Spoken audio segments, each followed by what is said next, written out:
right. Hello, everyone. Hopefully you can see my screen all right, and you can hear me all right. If you can't, please yell, and I'll try to We adjust cannot whatever. see your screen, Reza. Yep. I haven't shared my screen yet. I'll do that in just a moment. So, for those of you who don't know me, my name is Reza Rahman. I'm a principal program manager for Java on Azure. I've been in the ecosystem for a long time now. I think ever since Java EE5 timeframe, and I don't even want to begin to count how many years that's been. But yeah, I'm also in my outside of my day job, I also help lead the Jakarta EE ambassadors. It's a group I'm very proud to have founded. The talk today actually really is more or less along the lines of my day job. I don't know if you can even see the shirt. I'm purposely wearing the shirt. It says, Java, Microsoft Azure. This is like my official uniform, if you will. It's not, but it's okay.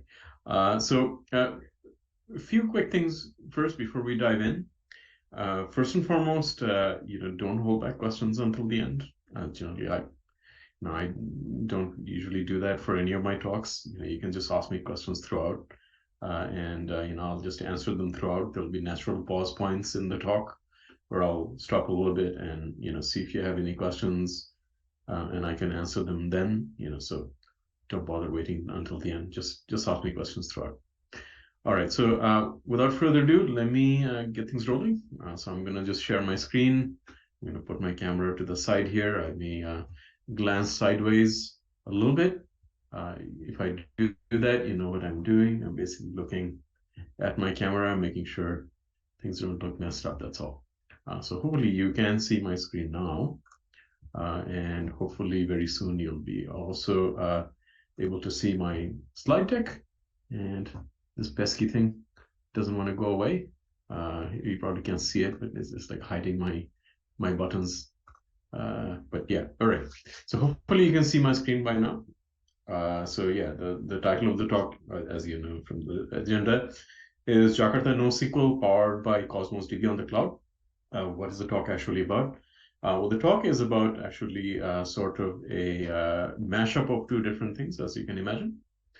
So it's a mashup of Jakarta NoSQL. I'll talk to you a little bit about what Jakarta NoSQL is, in case you don't know what that is, and basically how you use Jakarta NoSQL using a technology called Cosmos DB. And again, I won't blame you if you don't know what that is. I'll explain what Cosmos DB is and how to use these two things in a Jakarta EE application, and hopefully in a cloud native Jakarta EE application, where you would have a use case for something like NoSQL. And actually, I'll spend a little bit of time talking about the NoSQL landscape in general.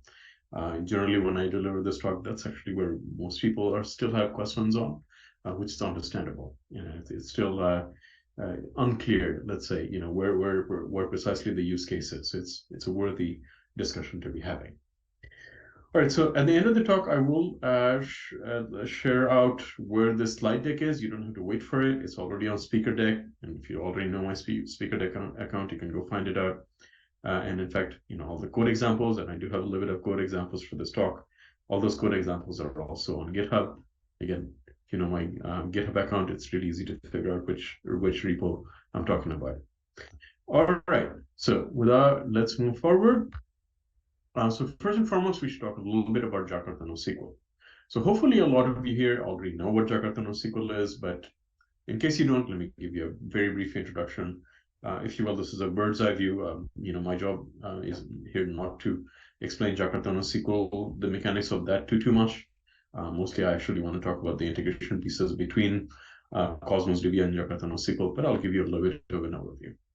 So Jakarta NoSQL is a specification, part of the Jakarta umbrella, not yet part of the platform. In fact, not yet, hasn't even had a final release yet. Hopefully it will soon. I'll explain a little bit why it still doesn't have a final release yet, but hopefully it will. But honestly, it's been around for a little while, and I know of at least a couple of folks that are using this in production, so it's definitely production ready. And you can definitely begin to evaluate it, and maybe even like those folks that I know actually begin to use it in a production environment. It's very handy if you have a use case for it. So its objective is to create a standard API for accessing all manners of NoSQL databases. similar to what we today take for granted with something like JPA or JDBC. Jakarta NoSQL is trying to accomplish the same thing for the NoSQL landscape. And honestly, that's a very big task. It's not so simple because unlike this, the relational database landscape, the NoSQL landscape, it's very diverse.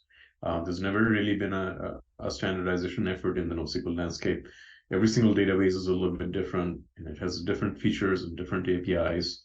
And honestly, it's kind of a hodgepodge of many different things.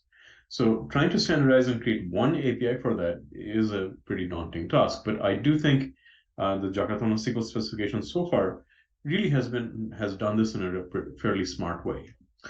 So one of the key things that one of the ways, there's a couple of different ways why this is possible, but the way this is possible is actually Jakarta NoSQL is not just one API.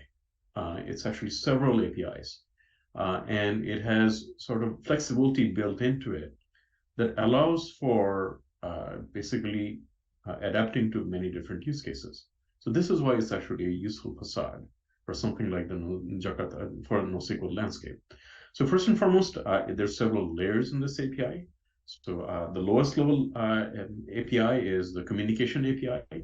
It's very similar to JDBC. If you were to create sort of your own binding for Jakarta NoSQL, this is where you would start. You would say, okay, this is the particular communication API that makes sense to me. I'm going to implement it. So this will talk my language, the language of my particular NoSQL database. Again, very similar to what JDBC does in the relational world. Every single database vendor has a JDBC provider. Similarly, every single provider would have a communication API for Jakarta NoSQL. That's the idea.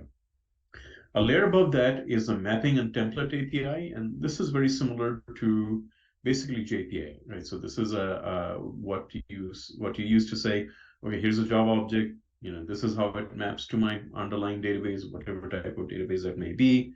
And there's a template API to actually have operations over those, right? So CRUD operations typically create, read, update, and different variants of queries. And we'll talk in a moment.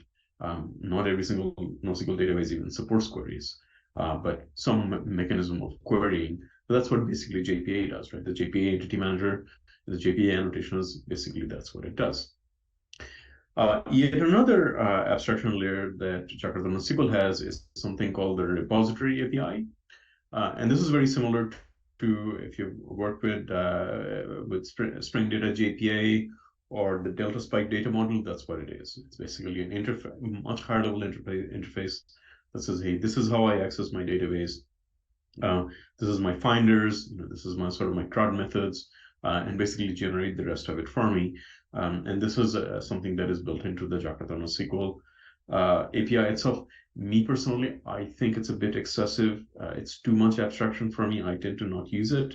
So in my code example, I actually won't show you the repository API, but if you're a fan, definitely it's available and there for you. Again, if you're familiar with something like Spring Data JPA, you know how that looks like. I will actually just be showing you the mapping and templating API.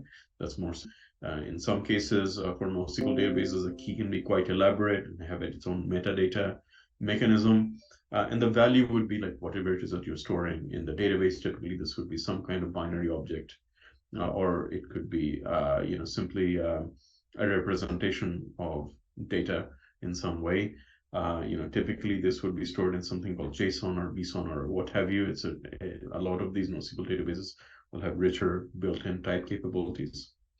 The other one is column family, and this is an interesting one. So this is a variant of key value pair, basically. So you still have keys, but the value is in the form of a set of columns themselves, right? So instead of just having a blob that you don't know about, and it's up to the application to figure out, hey, what do you do with this data?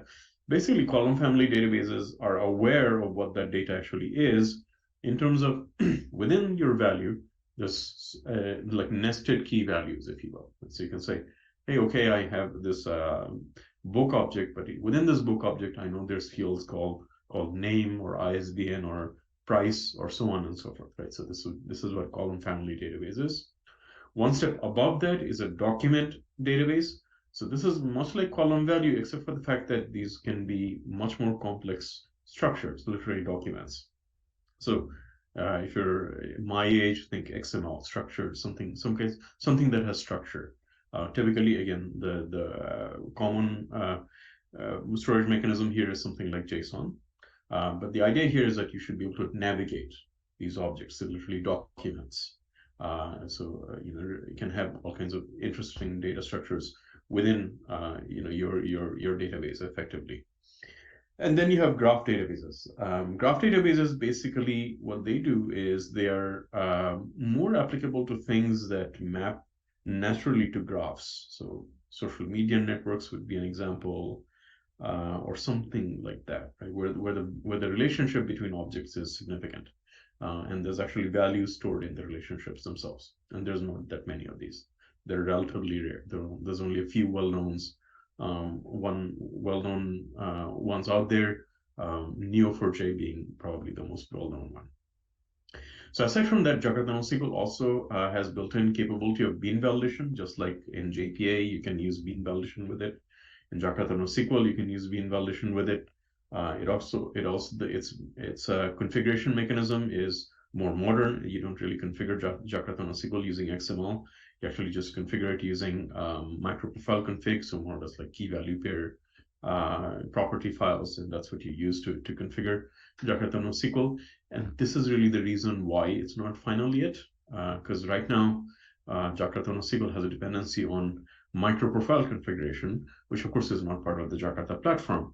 But hopefully once Jakarta config goes final, it can use Jakarta config as a dependency and then become a final spec. So that's the holdup. The person mostly that's behind Jakarta NoSQL is Otavio Santana. Interestingly, he's not speaking at this particular Jakarta one, but I guess I'm a little bit proxying for him. I did talk to him. I asked him, hey, what's next for Jakarta NoSQL?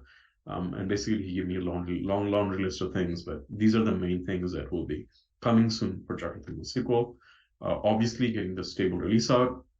Another interesting thing is Java record support. Right now, Jakarta NoSQL is based on POJOs. Technically, I think it could very easily support records to some extent as well, to the extent that you actually can. Hopefully you've heard by now of Jakarta Data, right? So this is basically a Jakarta standard that looks a lot like, again, string data JPA and Delta Spike data. So once Jakarta Data comes about, the repository part of the Jakarta NoSQL is really redundant, no longer necessary, because a lot of those abstractions are so high level, they could apply to JPA as well. So potentially the repository part of Jakarta NoSQL could be refactored and moved into Jakarta Data. So this is probably another reason why it may be a little while before Jakarta NoSQL is actually ready to have a final release. Okay, moving forward. So the implementation for Jakarta NoSQL is called JNoSQL. There's only one implementation so far. I personally think it's a really impressive one. Looking at all of the different things that are similar solutions, actually Jakarta NoSQL and JNoSQL, in my opinion, supports the most amount of databases, right? So this is just a small subset. You can, I'll at the very end of the talk, I'll leave you with basically what a list you can go and check yourself in the Jakarta NoSQL website. The complete list is there, but really honestly, very good coverage, right? So this is, I think, a strong point for Jakarta NoSQL. And as you'll see in a moment, it's really easy to switch between each of these databases. So you don't even have to make up your mind what kind of NoSQL database you would like to use. You could switch from one to the other without too much trouble, thanks to the way that Jakarta NoSQL is structured. But yeah, so this is just a laundry list of sort of all of the different NoSQL databases that Jakarta NoSQL supports. Obviously, Azure Cosmos DB being one of them, and which is a segue into, of course, me talking about what Azure Cosmos DB actually is. All right. So actually, let me before I jump into the next section, let me stop for a moment and ask any questions so far.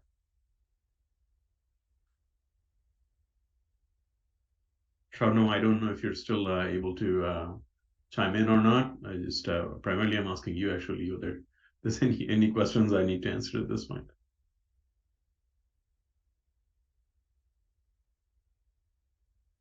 Okay. Hi, Reza, I'm here, but I don't see any questions for now. All right. Reminder, folks, don't hold back until the end. If you have questions, just ask them. All right. Going forward. Now, I have to tell you, I don't know. I don't want to say I'm a NoSQL skeptic. I would say I'm in general a relatively conservative technologist, if such a thing even makes sense. So for me, it's always a question of like, okay, what is the use case for this, right? And hopefully, you know that about 10-year time frame or around the 2010 time frame, there was a lot of hoopla about how like these NoSQL databases are just gonna make relational databases obsolete, and this is the way to go, and why wouldn't every single application use NoSQL, and so on and so forth. So 10 years later, I think we need to take a step back and really think about, okay, is that actually true?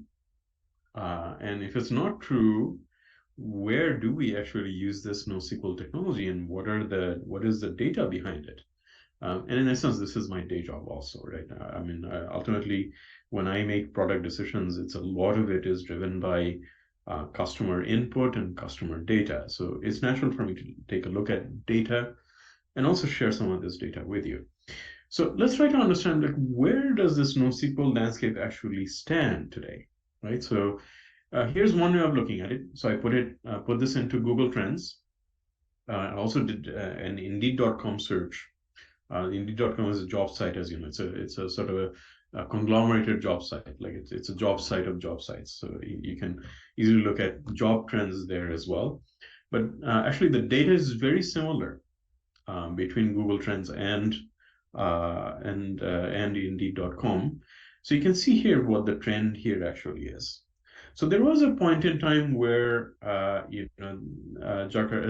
NoSQL databases were actually growing fairly rapidly in popularity. I think that was the early days, right? So, but you begin to see a slowdown, right?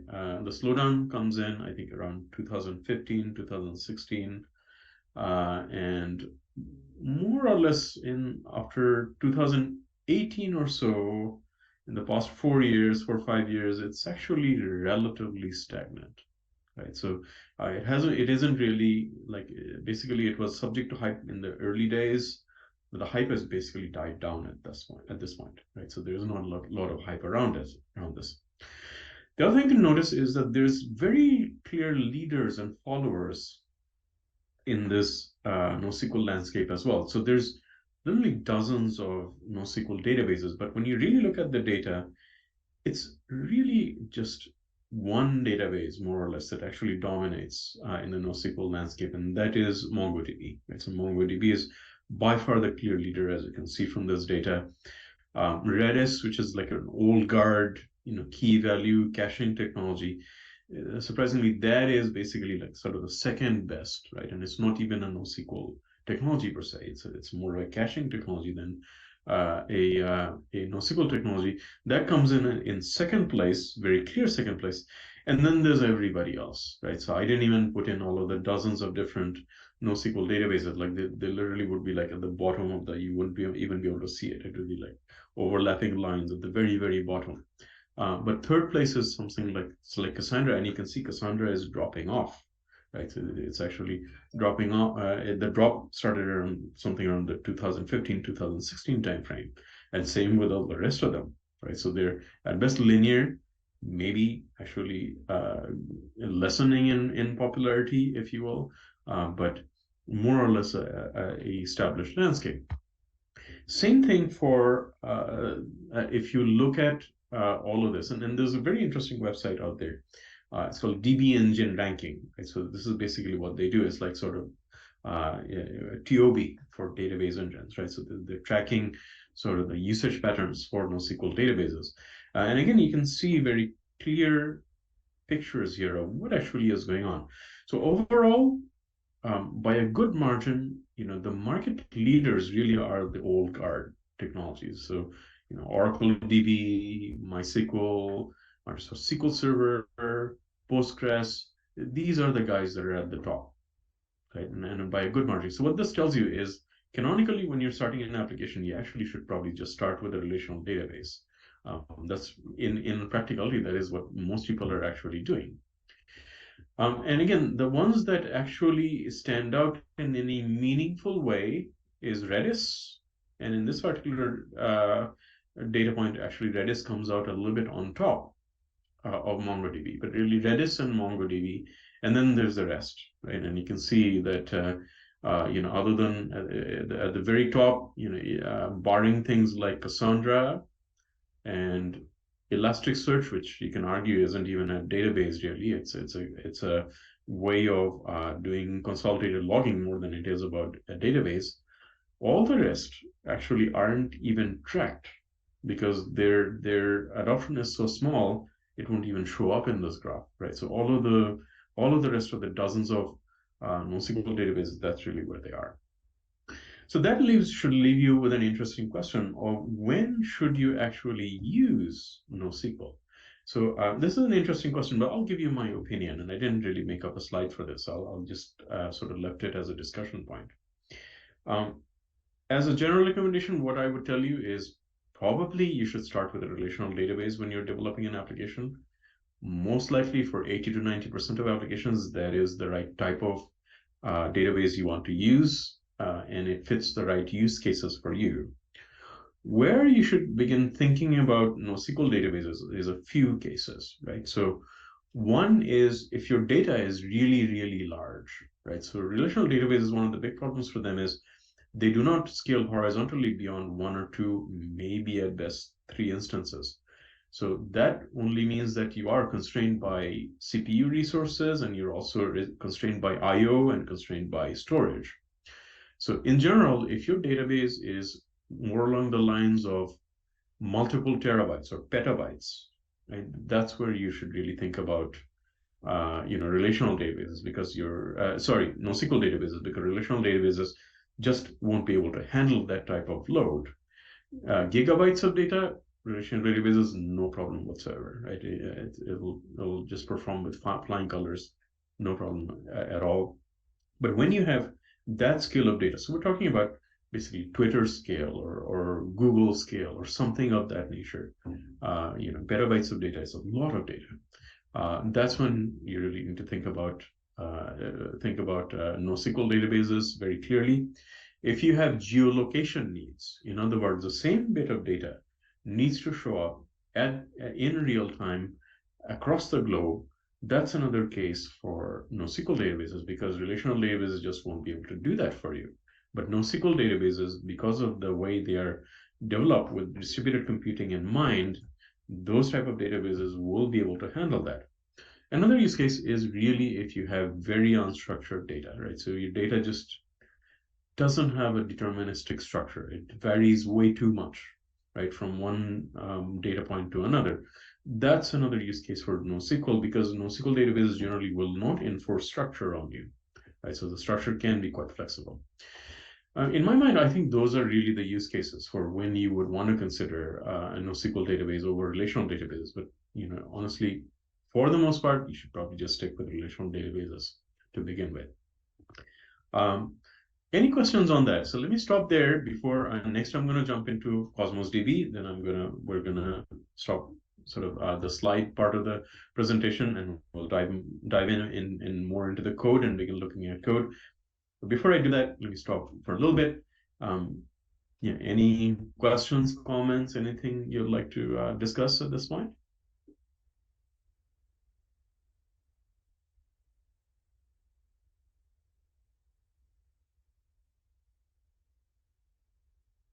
Okay, I'm going to give the answer as no, so we'll just keep moving forward.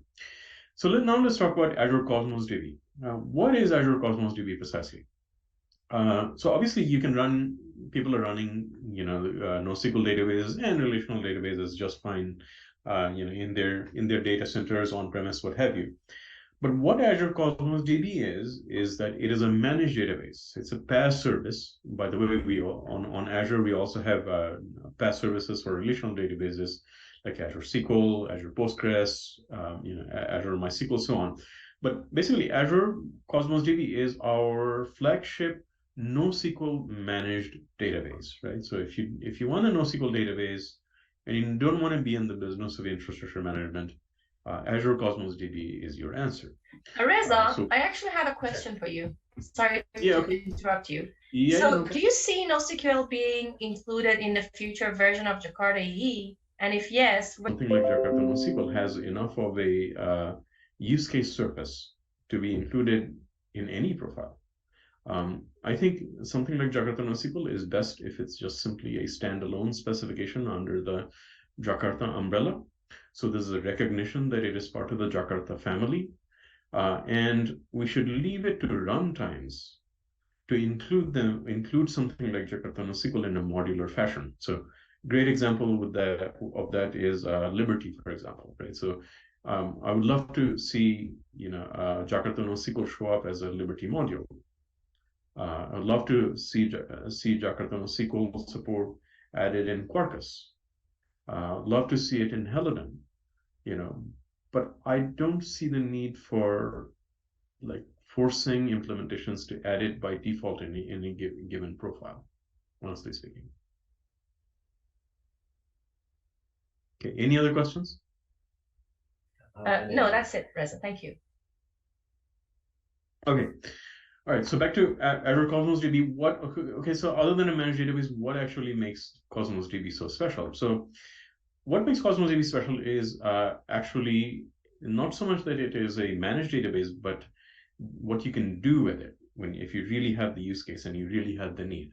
So it is globally distributed, meaning you can basically take a bit of data and say this data is going to be available, at a global scale. And Azure Cosmos DB will do that for you without you even having to do very much else other than saying, hey, for this database, this is how it is, right? I want all of this data to be available everywhere, across geographic distributions in real time. It is also a multi-modal database. I'll talk more about that in what that is. What that means is that it speaks multiple languages. So it has a native language, but other than the native language, it can actually speak so it can act as though it is many different types of databases rather than just a particular type of database. We also focus in Cosmos DB. We focus a lot on sort of the enterprisey features, right? So Azure at the end of the day is more or less, honestly, an enterprise cloud. So we focus a lot on those enterprise readiness features. So things like availability, meaning uptime, even in a geographically distributed database. Performance, so even in a highly distributed environment, we want to guarantee literally millisecond availability in terms of your queries and your data. Scalability, both horizontally and horizontally primarily, right? So this is about scaling up and down your instances, right, based on what your data volume is and what your volume of demand is. And obviously keeping everything secure, right? For data, security is the #1 priority. So you actually want to make sure that this managed database is secure and the security is handled on your behalf. You don't have to worry too much about it. So those are the things that actually makes Cosmos DB sort of special, if you will. I talked about that this is a what's called a multi-model database. Actually, there's very few things in the industry that actually does something similar. But basically, at the heart of it, there's a core runtime for Azure Cosmos DB. That core runtime is basically key value pairs, or actually not key value pairs, but really a document database under the hood. And that document database allows for querying in a language that looks a lot like SQL. And that's the core API for Cosmos DB as well. And conveniently, this is actually a superset of what you can do with a NoSQL database. So it's taking like basically the NoSQL database ecosystem to the max and saying, okay, how much can I do with a NoSQL database? And that's what the core API actually is. You can use the core API if you want. Another very interesting thing that we have done very recently with Azure Cosmos DB is Azure Cosmos DB can actually behave as though it is a highly distributed PostgreSQL database, right? So it'll basically respect PostgreSQL syntax, even in terms of database creation. So that is another very interesting option. If you're going to do that, basically, you have a relational database that under the hood is actually run by a NoSQL database. So it's an interesting concept. It's not, if you're going to do that, you'll probably be using JPA and JDBC to access Azure Cosmos DB rather than anything related to Jakarta NoSQL per se. It can also speak MongoDB as an API. So this is basically handling the document database. So it will basically conforms to the MongoDB protocol. So any sort of API that can talk to MongoDB can also talk to Azure Cosmos DB.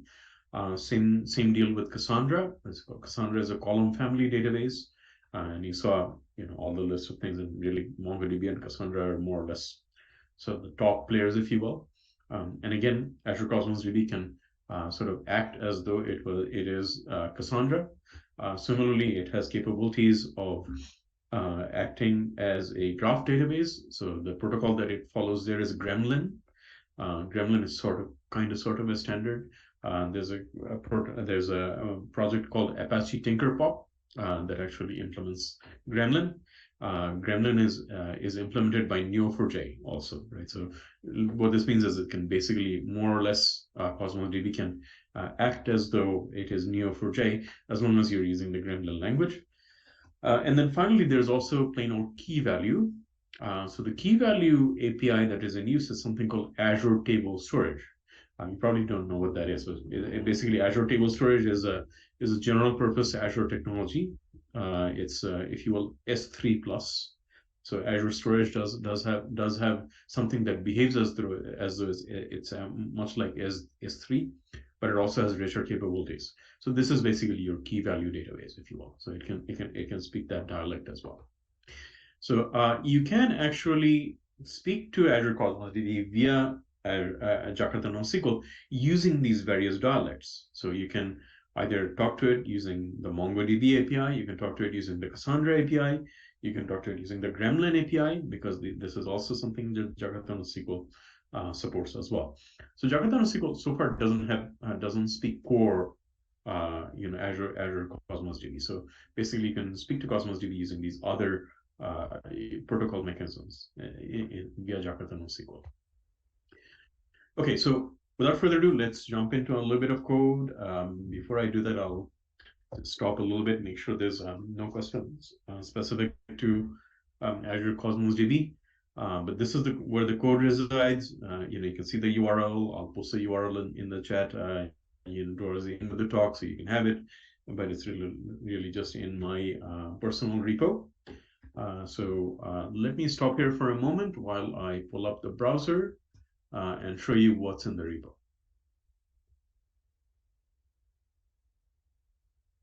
Okay, any questions so far?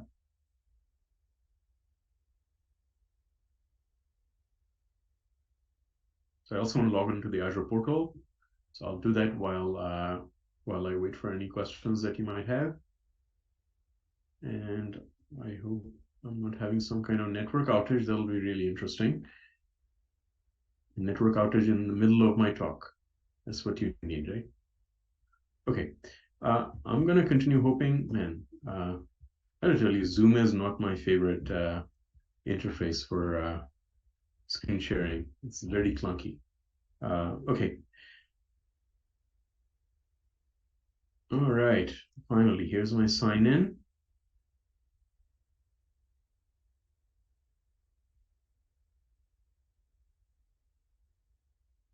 Here's the Azure portal. Okay, I'll show you the Azure portal in a moment. I don't want to worry about it too much right now. I'll show you why I'm showing you the Azure portal.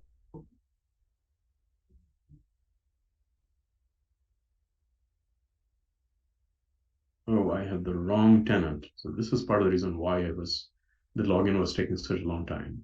Let me switch tenants. That was my real work tenant. I'm going to move into my sort of community demo tenant. Okay. All right. So here's a repo. So the repo basically, my intention with this repo is that you can think of it as a sample of how to use Jakarta NoSQL with Cosmos DB.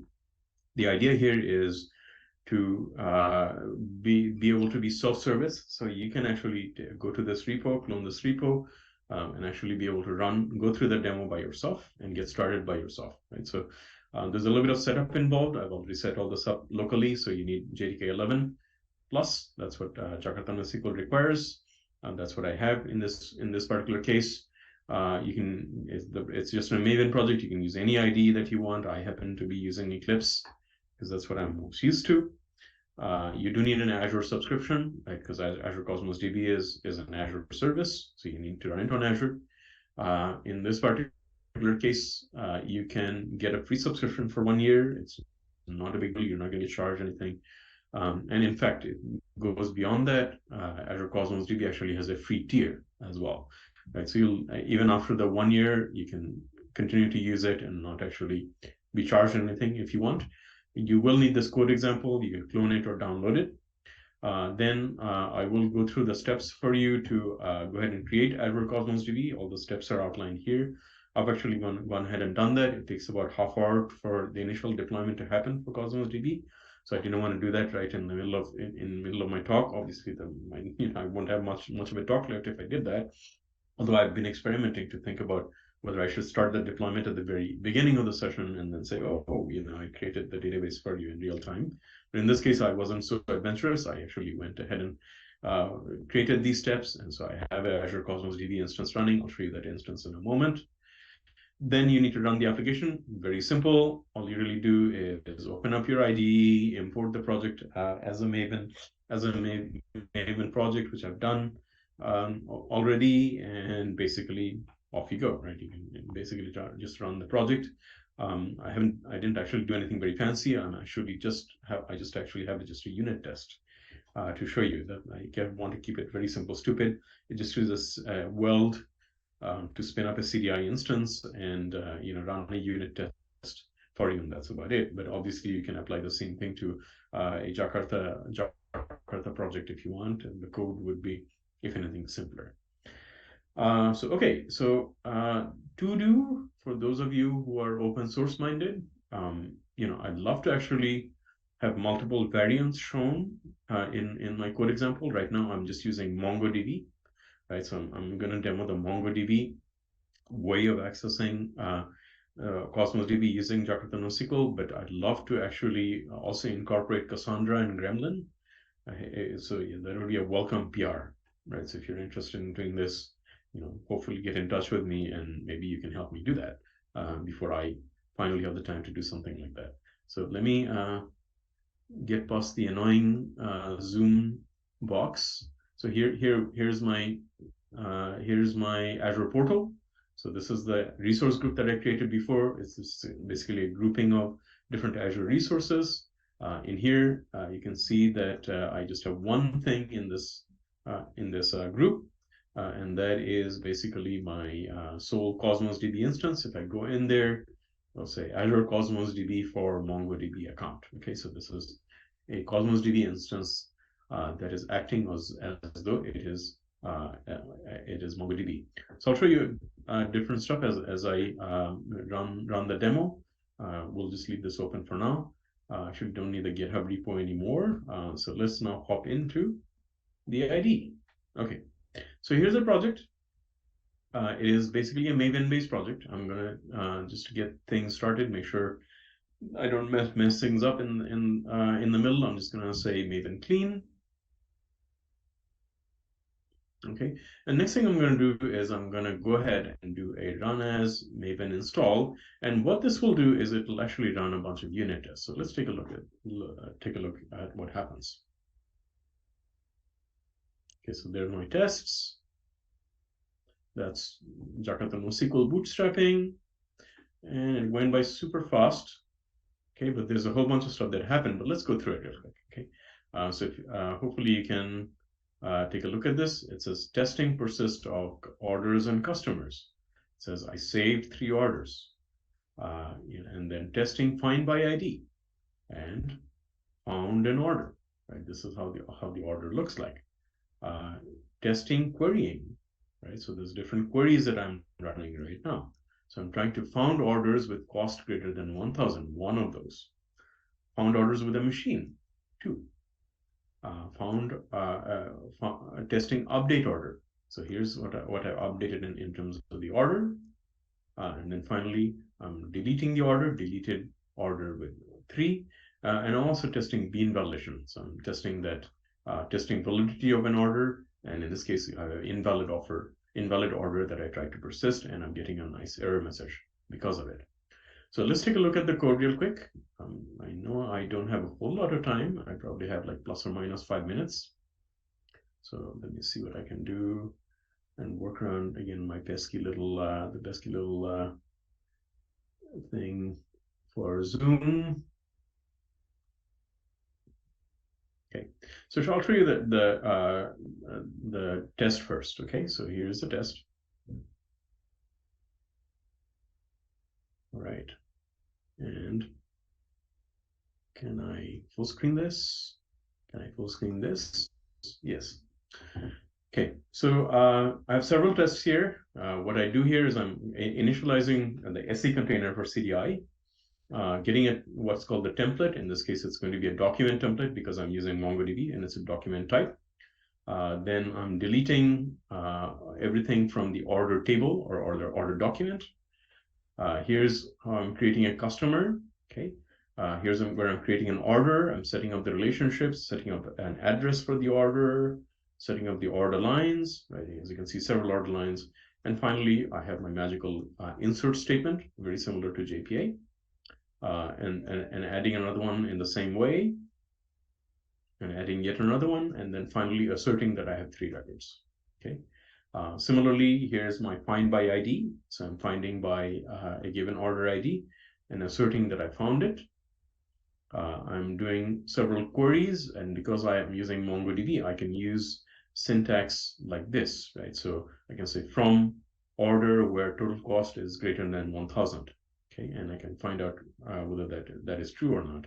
I can do a like query to see, hey, I want everything that has a pinball or everything that has a machine. So it can support these type of query languages as long as the underlying NoSQL database actually supports queries.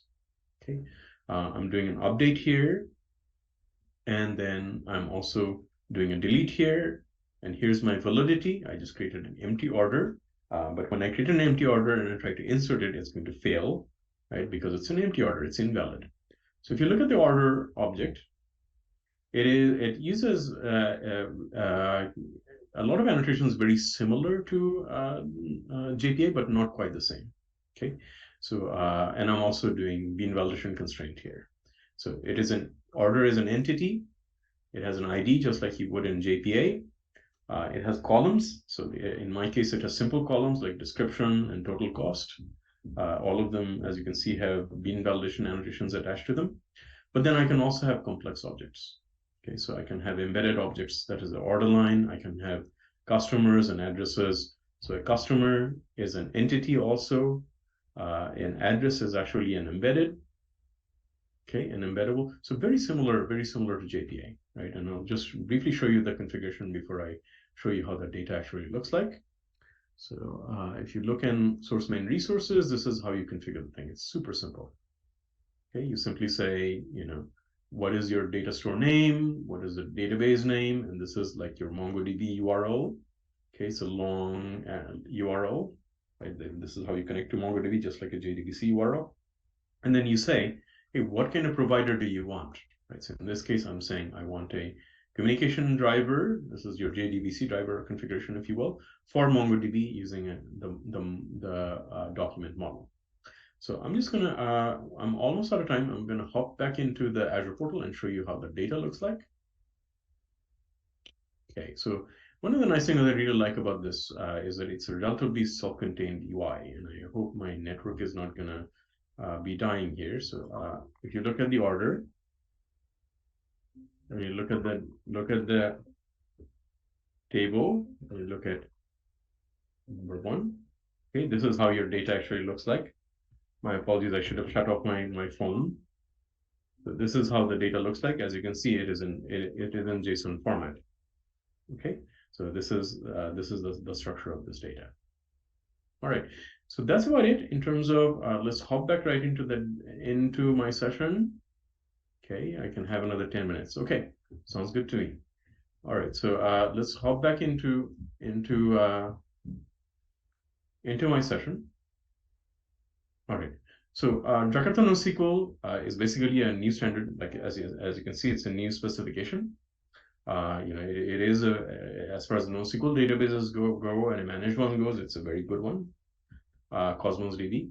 And then you can see how easy it actually is to use these two technologies together. So in my opinion, Jakarta NoSQL is probably one of the better APIs for accessing NoSQL databases. So I'm very glad it's part of the Jakarta umbrella. And I hope that the demo that I showed you is a useful starting point for you to begin to take a look at these things. So here I'll leave you with some resources. So the resources here is you can, if you want to learn more about Cosmos DB, the best place to do that is actually the Cosmos DB website. If you want to learn more about Cosmos DB in greater technical detail, the best place to look at is actually Cosmos DB docs. If you want to learn Jakarta NoSQL, the best place to do that is a Jakarta NoSQL spec itself that is online. Right? So it's simply jakarta.jnosql.org/spec. It's as simple as that. And then finally, if you want to learn more about JNoSQL itself, and it actually has some nice starters in the homepage, and also things like, hey, what kind of databases does this thing support? All of that is in the homepage as well. So that's about it in terms of what I have. I'll post in my chat here. I will post the URLs for my slide deck and my GitHub repo. In the meanwhile, if you have any questions, let me know and I'll answer them.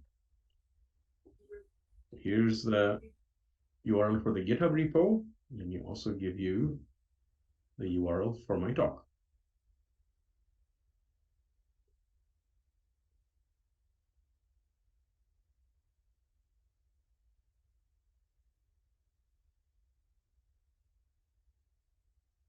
Okay, here it is.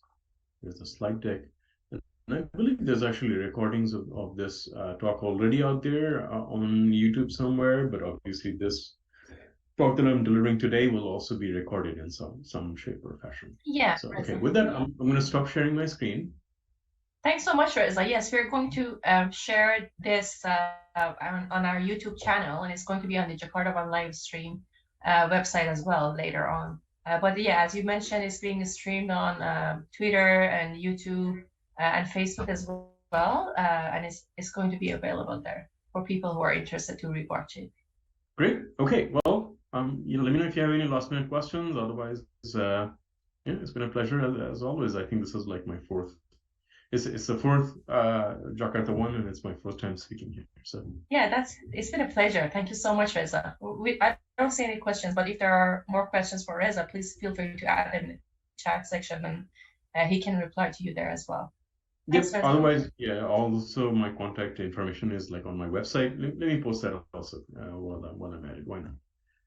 You can always just reach out to me, and later on, and I can chat with you. One of the reasons I do all this is to actually connect with you folks. So there's I also posted in the chat my contact details. All right. Well, have a good evening, folks. I know it's been a long day for some of you, and I'll see you around.